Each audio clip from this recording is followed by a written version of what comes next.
আশা করছি যে এই বছরেই আমরা এটাকে রিভিউ করব এবং পার্শ্ববর্তী দেশ ভারত তাদেরও সেখানে স্টাডি কাজ করছে। সেই জন্য আমাদের যে জয়েন্ট রিভার কমিশন যেটা সেখানে যে কমিটি হয়েছে ওনাদের যে কমিটি হয়েছে সেই কমিটি মিলেই তো আলোচনা হচ্ছে এবং সিদ্ধান্ত খুব শীঘ্রই আপনারা পাবেন। এবং এর মধ্যেই আশা করছি যে 30 বছরের যে চুক্তিটা সম্পূর্ণ এবার হচ্ছে সেটা কন্টিনিউ আবার করবে ইনশাআল্লাহ। 34,000-এর বেশি।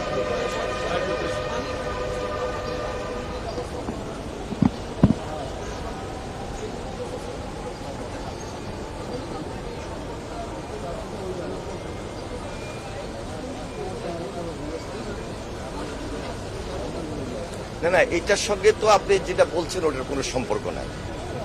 এই যে এটা আমাদের সম্পূর্ণভাবে হলো স্বার্থ সংশ্লিষ্ট। ফারাক্কা ব্যারেজের কারণে যেই ক্ষতিটা আমাদের 1960 সাল থেকে এখন পর্যন্ত হয়ে আসতেছে, আমরা চুক্তি করে পানিটাকে নিয়ে আসতেছি চুক্তির মধ্যে।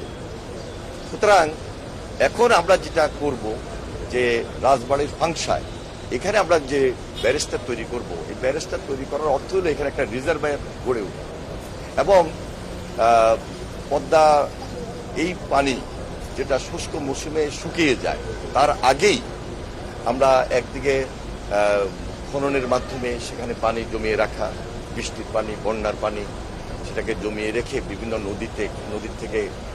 নদীর সঙ্গে এই পদ্মার সঙ্গে খালের সঙ্গে যে কানেক্টেড করে দিব, তাহলে তো আমরা এই রেজাল্টটা পাচ্ছি।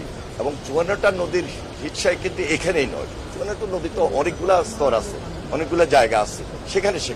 সুতরাং এইটা হলো একটা স্পেসিফিক জায়গা, এখানে হয়তো 4, 5, 6, 7, 8টা নদী।